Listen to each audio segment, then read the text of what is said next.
There will always be something that is relevant, including the idea that nothing being relevant might be relevant for that particular person, although that would be rare.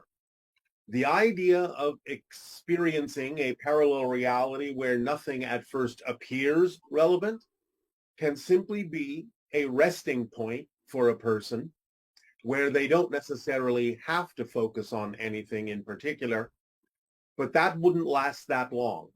It may give them a break, a breathing space, as you say, but then relatively quickly, the relevance would come back in. Remember that you're shifting billions of times per second. You don't rest in any one particular parallel reality. And therefore, the idea of a string of parallel realities where nothing is relevant at all or nothing appears to be relevant at all would still be the product of shifting billions of times through different parallel realities, each of which doesn't necessarily present relevance to you. But that would quickly change because the whole idea is to experience what is relevant for you to be able to move through the process that is necessary for you to change and grow and discover new ideas and new experiences and new aspects of your being. Thank you. This person is saying, sometimes it's not clear which choice is the most exciting to me when I'm following the formula. I define the possible choices as parallel realities, and I ask myself, which parallel reality do I prefer? This seems to help me see the choices in a more expansive way that includes the corresponding past and future that goes along with each parallel reality, and helps me discern the choice that I prefer. I'd love to hear anything you have to add to this way of viewing our possible choices moment to moment. Thank you. If that is the way that works for you, then that is your permission slip. That's the way that you believe you'll be able to have clearer discernment about which path to take. And as we said, if both really still continue to seem equal, you might as well flip a coin. That could reveal which path is more exciting, more relevant for you. But again, even if that doesn't work and both or more than two seem relevant, are they equally actable is the next question. If they are also not only equally exciting and equally actable, then again, remember that the tool of synchronicity will come into play so that whatever path you do choose to go down, it really won't matter because synchronicity will turn you around through situations and circumstances that will arise to turn you around to the path that is more relevant for you at that time. So it really doesn't matter which you choose to act on first if all things seem to be equal. Synchronicity will bring you to the path that is important for you at that moment. But if that is the methodology that you prefer to use in terms of thinking of the choices as whole parallel reality time streams, then stick with it if that's what's working for you. It's fine as a permission slip. Okay. Can you provide an idea of a permission slip for choosing the parallel reality we prefer? Is that what you just answered? How can we see the ones closer to us vibrationally to choose the best one? Again, it is what we just answered, but at the same time, the bottom line answer, as you say, is follow the formula. That's, again, why we give it to you all. There are many questions that ask about things that the formula is the answer for. It is very important for all of you to have a deep understanding of the formula, to understand it as the instruction manual, to understand that that's how you're creating your reality anyway, to understand that while you are shifting billions of times per second, the formula is the navigation tool. It is what is bringing you closer and closer and closer to the vibratory version of Earth that is closest to the reality that represents your core vibration. It leaves nothing important out. It is very crucial to understand how the formula works, to have a deeper and more precise understanding of it, because it is often the answer to many of these individuated questions that seem to be different questions, but again, are really all the same question from a different point of view, and thus all have the same answer.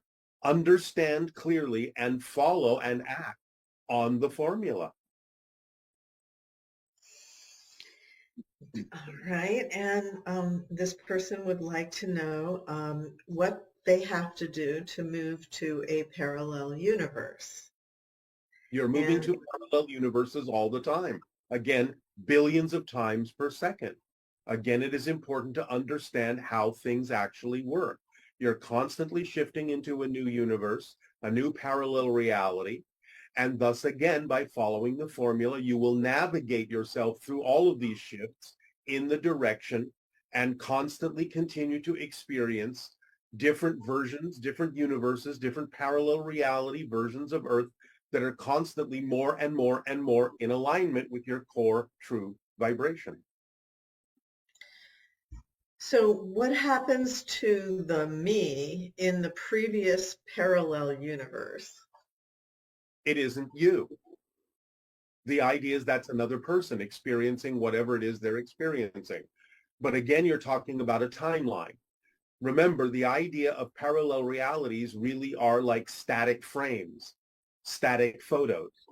So the idea is there is no real experience in any of those things except by the idea of the greater being, the greater self, the more expanded non-physical version of the consciousness that you are, choosing to experience all of these things simultaneously.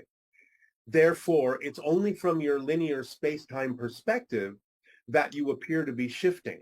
From the higher point of view and the higher being that you are, you're experiencing all these things at once. There is no shifting per se.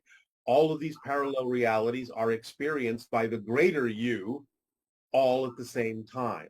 So the question that you're asking is only from the linear space-time that would seem to be leaving a version of yourself behind, but it doesn't really leave a version of yourself behind. That's another expression of the greater you being experienced simultaneously by the greater you. You're all going on at the same time. The shifting is only experienced from the linear space-time reality. So the fact that all of these frames are static and that the difference in terms of the story that gets created by shifting through those static parallel reality frames is that as long as your frequency is in the correct state by following the formula and being more and more aligned to your true self, that becomes the automatic navigational tool that will take you into the story that is representative of your higher frequency. Yes. It's as simple as that. That's what's so simple about it, is that once you get the knack at being your true self or being that frequency, that higher frequency, you can rely on it to bring you the things that are going to continue that higher state. Yes. And give you a good story in a sense. Give you the story that is relevant for the personality framework that you have created for this theme of exploration. All the things that are relevant for you. All the things that allow you to experience your true vibration, your essential self. Yes.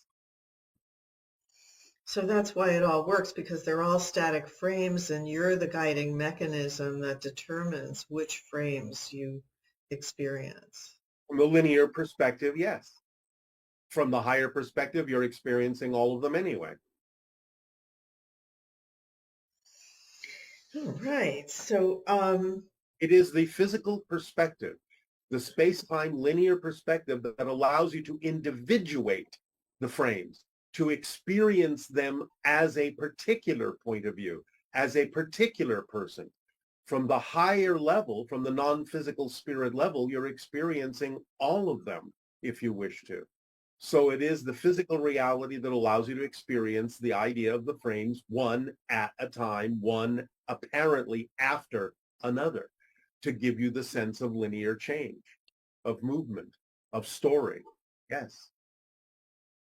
yeah, because I guess if we chose to incarnate onto Earth and be a physical being, knowing how to navigate this reality really makes a big difference in terms of whether or not you enjoy your time here.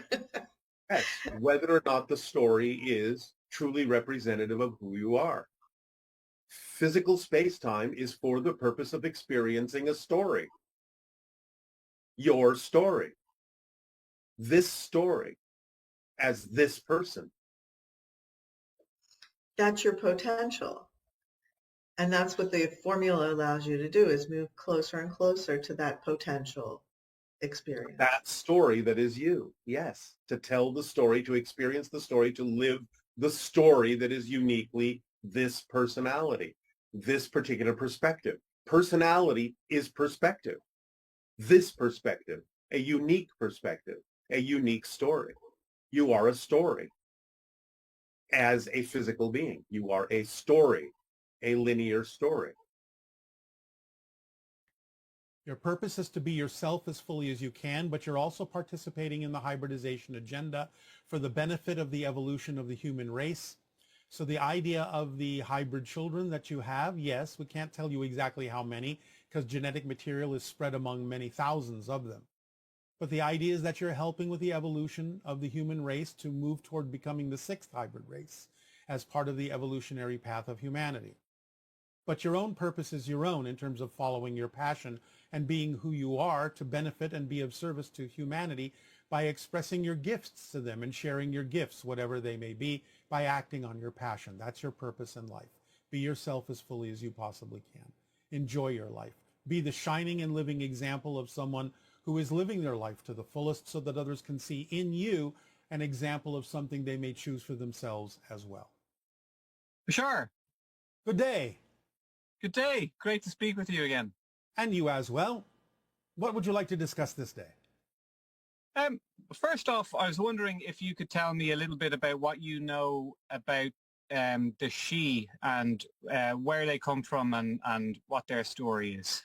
Well, they're, again, part of the interdimensional elemental groups that exist in between, so to speak, in a slightly more refined version of physical reality that's connected to Earth, overlapping into the lower levels of the astral realm so they can come and go and present themselves as they need to humans when and where it seems appropriate to them to do so. They are strongly connected to the idea of shape-shifting energy that is available to all beings on Earth should you attempt to connect to that particular level to help you understand how you shift all the time from reality to reality. They're very representative of the idea of the realms of magic, so to speak, the idea of, again, attuning to different reality, parallel realities, and allowing yourself to sort of shape shift into them to represent whatever degree of that reality you need to represent your path in life. So the Shei are very good as representatives of the go-betweens, the interdimensionalization of your awareness to become more than you think yourselves to be, to become more magical in your experience of life, to experience more synchronicities, to be presented with the idea of curiosity and clues and puzzles that allow you to solve your own internal sort of questions and follow the paths that lead to your own discovery of internal treasures. Lovely. And is there an extraterrestrial history to the Shei? Well, only in the sense that they can commune with those beings from other places. They themselves are not extraterrestrial. They're very anchored to the Earth, but again, in a multidimensional way. But anything that allows itself to experience its own multidimensionality will, by definition, overlap into the ability to communicate with extra-dimensional and extraterrestrial and even spirit beings. Lovely. Okay, thank you. And the crystal skull, the one that found itself in Ireland, at the time that it found itself arriving to Ireland, what are some of the things that might have happened around that time? What was the society like, and how might they have interfaced with the crystal skull or reacted to it, or what was going on around that time? A lot. Well, it's mostly the idea of what you consider to be the Druidic times, the ancient Celts. But the idea is that a lot of the information that was derived from the crystal skulls is what allowed things like Stonehenge and other kinds of dolmens to be built at the time. So the understanding of those things had been locked into the crystal skulls and was extracted by Druidic priests from the crystal skulls and ancient Atlanteans to help build those things that would help orient you in the future. Hmm. And would it have been something that would have been kept private and very, or would a lot of people have known about this? Well, a lot of people may have known, but the practice was mostly kept in what would be considered to be the priesthoods. Yeah. Okay. And would it have been in contrast to general society at the time, the way things are at the moment, in a sense? Well, to some degree, yes. I mean, again, it is a special practice to have been a Druidic priest, especially from the ancient Atlantean lines. So not everyone was really adept at going in that direction, but some of the information, some of it, was freely shared with the general public, although some of it over time became more symbolized and more ritualized and more separated. Okay. And would the Shei have interfaced with this crystal skull, or would they have anything to do? Oh, absolutely. Yeah. Absolutely. Is it still buried somewhere, or is it under care at the moment? Both. Those that care for it know where it is buried. Okay. They can still care for it in their own way because it's all about energetics. Mm-hmm. Mm-hmm. And are those carers human? Well, yes, but they are exhibiting a high level of genetic diversity in terms of the idea that all humans are hybridized. Wow, interesting. On planet Earth at the moment, are there readily available devices that allow for microelectrical signals to catalyze healing in the same way as frequency and vibration would? Yes. Yeah. And is that just as powerful as sound? I guess it's a permission slip, but It is. yeah, okay. I'm having I guess a challenge at the moment. Like, I understand that everything that you've taught taught over the last 10 years I've been listening to you, and it's incredible. It's an incredible, I guess, skill to have, and I find myself these days remembering and forgetting like 1,000 times a day, so I could be, and the forgetting that those grains of sand, as you put it, in the engine, in the more refined engine, they can really bring the day to a halt, and then I can immediately change it, and it's going in and out and in and out, and there's a couple of things that I'm just finding really challenging, and I feel like they're the last couple of things or something. And all right, that's all right. That's all right. Don't worry about it. Remember, the process is the point. Exactly. Yeah. I sometimes get worried that I'm though I feel like I'm expanding and things are getting better and I've got more ability to react consciously, the things that are hanging on, I can get worried about them and think, oh God, no, I'm not on track at all. And with the reflection as it is in the world today, with such contrast available to tap into, just relax and make your choices according to what you feel is correct for you. You always have the opportunity to change your mind. But the idea is you're exploring, and that's all right. You can keep exploring. You don't have to worry about the idea. Just make your choices, see how they feel. You don't feel right about them, make another choice. You always have the power to choose. Just stay in the moment with it, that's all. Yeah. And you said before, don't look where you don't want to go, and this idea of what you focus on will manifest. And yes, but don't worry about that either, because even if it does, you're aware enough to know that that is or isn't what you prefer, and to make a different choice. And that's the whole point. As long as you keep checking in with yourself, you're fine. Yeah. Okay. That's nice. Okay. Great. So this is just a kind of it comes with the territory of becoming more aware of the choices that are possible. It goes with the territory. Yes. But the challenge of having those I guess negative options or negative manifestations will go away the more I The options will never go away. You'll become more aware of them, but you'll be Right. less likely to choose them because they don't feel right. It'd be like going shopping and picking a shirt that is too small and saying, well, you know, this is an option. I could wear this, but if I put this on, it's going to feel too tight. And that's not comfortable for me. So I'll choose something else, a little bit more roomy. Yeah. Okay. So as we shift more and more into the earths that we prefer, as we make those kinds of choices, does that mean that those choices that you know that are on our table at the moment in terms of just the contrast available, does that mean that they'll still be part of this earth experience, and I'll still see them, but I'll need to make choices? It can be that, and at first it will be that, because again, it's giving you the opportunity to really anchor into what your true choices are by constantly giving you the choices that are not by comparison, so that you can really decide which way to go. So you can see by contrast what you truly do prefer and don't prefer in a non-judgmental way. Just see what doesn't fit. So yes, for a while, you'll be even more aware of the things that you don't prefer. But that's all right to be aware of them, to know they're there.